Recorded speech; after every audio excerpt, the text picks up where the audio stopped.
So I've had a lot of people ask me, what is the difference between Dungeons & Dragons 5th edition and Pathfinder 2nd edition, which I think is a great question, but also a very big question that I cannot answer in one video. So instead, I'm going to make a bunch of smaller videos in which I talk about core concepts and how they differ between the two games. And today we are going to talk about character creation, and we're going to do that by using a metaphor for pizza because I'm recording this near lunch time and I am very hungry. So let's start with D&D 5th edition. To me, character creation in this game is the equivalent of ordering a pizza from your local pizza shop. You know that if you want to play, let's say, a human fighter, that's going to be the equivalent of a pepperoni pizza. When you call the shop and say, hey, I want a pepperoni pizza, you're going to get exactly what you ask for. It also means that if someone you are hanging out with also wants a pepperoni pizza for themselves, if they call the same store and say, hey, I want a pepperoni pizza, they're going to get exactly that. You're going to have very similar experiences.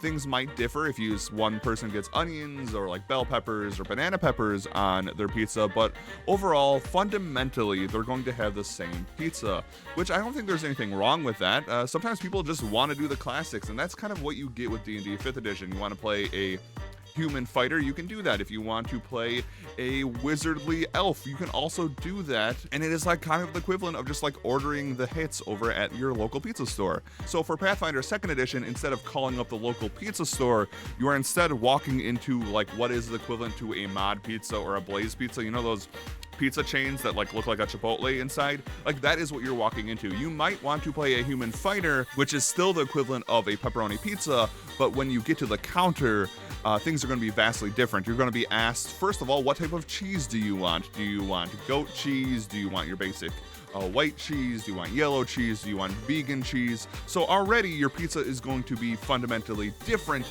than someone else who is getting a pepperoni pizza in Pathfinder 2nd edition.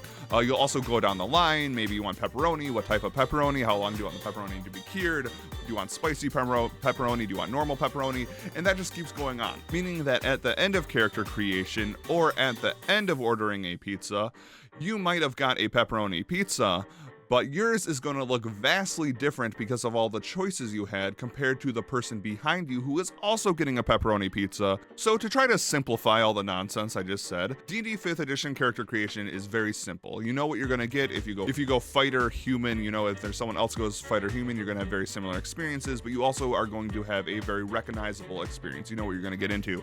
Pathfinder 2nd edition, we do character creation. There are a ton of options, meaning you can also try to play a human fighter, but your human fighter is going to look vastly different and play differently than someone else who also might go human. And I don't know if I made this way more complicated than it needed to be, but there you go. There's a pizza analogy that you did not ask for,